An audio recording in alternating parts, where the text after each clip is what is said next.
regardez autour de vous. Que voyez-vous? Une chaise? Une table? Peut-être un arbre devant votre fenêtre?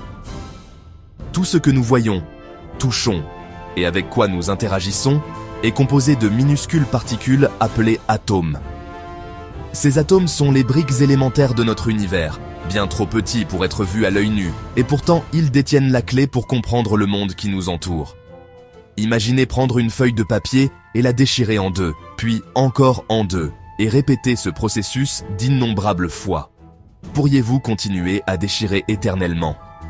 Les philosophes grecs de l'Antiquité se sont penchés sur cette question.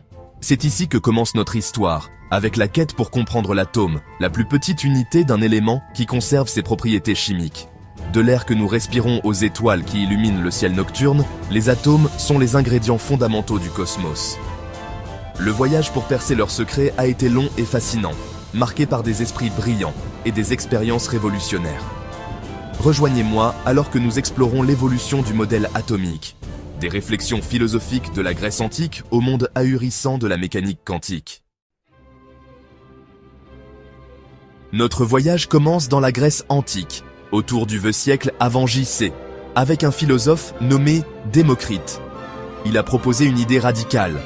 Tout dans l'univers était composé de minuscules particules indivisibles qu'il appelait atomos, signifiant insécable en grec. Démocrite imaginait ces atomes comme solides, éternels et existant dans le vide, se déplaçant et entrant constamment en collision les uns avec les autres. Il croyait que les différentes propriétés des matériaux, comme leur texture ou leur couleur, étaient le résultat des différentes formes et arrangements de ces atomes. Les idées de Démocrite étaient révolutionnaires pour l'époque.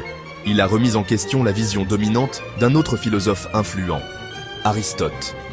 Aristote croyait en un univers composé de 4 éléments, la terre, l'air, le feu et l'eau. Il rejetait l'idée des atomes, arguant que la matière était continue et pouvait être divisée à l'infini. Malheureusement pour Démocrite, les idées d'Aristote ont prévalu pendant des siècles, en grande partie grâce à son immense influence sur la pensée occidentale. Ce n'est qu'au XVIIe siècle que l'idée des atomes refera surface, grâce aux travaux de scientifiques comme Robert Boyle et Isaac Newton. Avançons rapidement jusqu'au XIXe siècle, une époque de grands bouleversements scientifiques. John Dalton, un chimiste anglais, a ressuscité l'idée de l'atome de Démocrite. En se basant sur ses expériences avec les gaz, Dalton a proposé sa propre théorie atomique en 1863. Il envisageait les atomes comme de minuscules sphères solides, un peu comme des boules de billard. Chaque élément, selon Dalton, était composé de son propre type d'atome, chacun avec un poids spécifique. La théorie atomique de Dalton fut une avancée majeure. Elle expliquait plusieurs lois chimiques qui avaient été observées à l'époque, telles que la loi de conservation de la masse et la loi des proportions définies. L'idée que les éléments étaient composés d'atomes uniques et indivisibles fournissait une explication simple mais élégante de la raison pour laquelle les éléments réagissaient les uns avec les autres dans des proportions fixes. Bien que le modèle de Dalton ait été un bond en avant significatif, il considérait toujours les atomes comme des particules fondamentales indivisibles.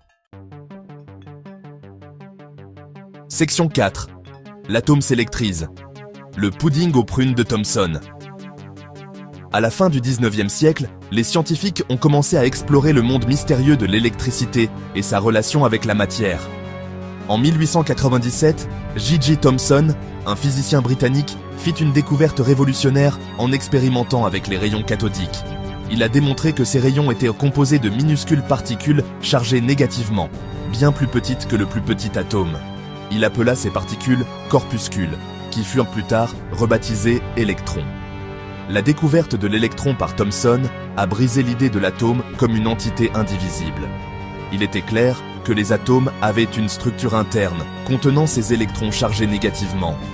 Pour intégrer ces découvertes, Thomson a proposé un nouveau modèle de l'atome, souvent appelé le modèle du pudding aux prunes.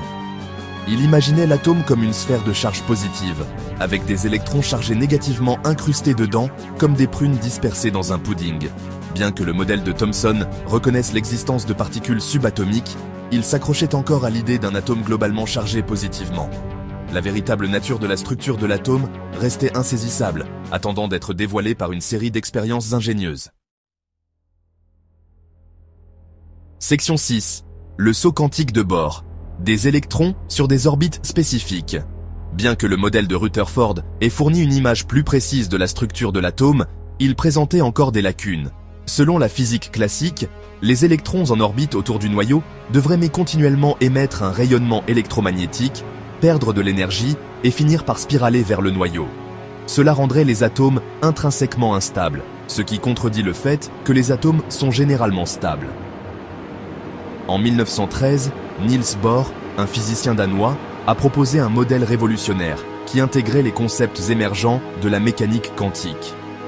Le modèle de Bohr conservait l'idée d'un noyau central et d'électrons en orbite, mais introduisait le concept radical de niveau d'énergie quantifié.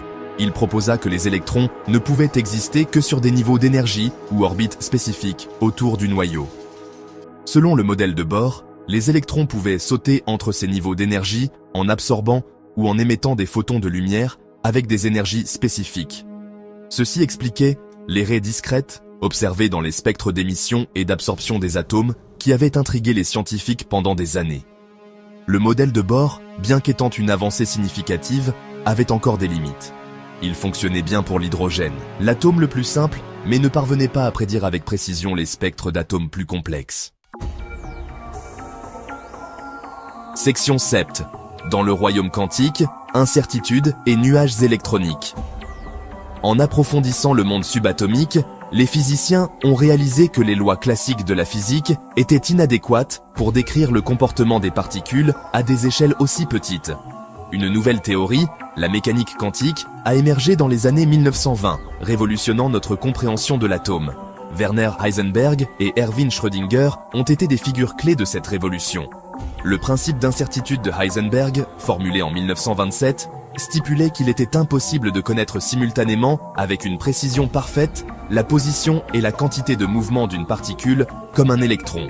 Ce principe a remis en question le fondement même de la physique classique, où l'on supposait que les particules avaient des positions et des vitesses définies. Schrödinger, en 1926, a développé une équation mathématique qui décrivait le comportement des électrons dans les atomes. Son équation traitait les électrons non pas comme des particules avec des trajectoires définies, mais comme des ondes, leur comportement étant gouverné par une fonction de probabilité. Cela a conduit au développement du modèle quantique moderne de l'atome, qui a remplacé les orbites électroniques bien définies de Bohr par des nuages ou orbitales électroniques. Dans ce modèle, les électrons ne sont plus représentés comme de minuscules planètes en orbite autour d'un noyau. Au lieu de cela, ils sont représentés par des distributions de probabilité, où les régions plus denses du nuage indiquent une probabilité plus élevée de trouver un électron à cet endroit. Ce modèle embrasse l'incertitude inhérente au monde quantique, reconnaissant que nous ne pouvons parler que de la probabilité de trouver un électron dans une région particulière de l'espace. Le modèle de la mécanique quantique est notre compréhension actuelle de l'atome, et il a connu un succès incroyable pour expliquer un large éventail de phénomènes atomiques et moléculaires. Cependant, la quête pour comprendre l'atome continue. Les physiciens explorent encore les mystères du monde quantique, à la recherche de particules et de forces encore plus fondamentales qui régissent l'univers.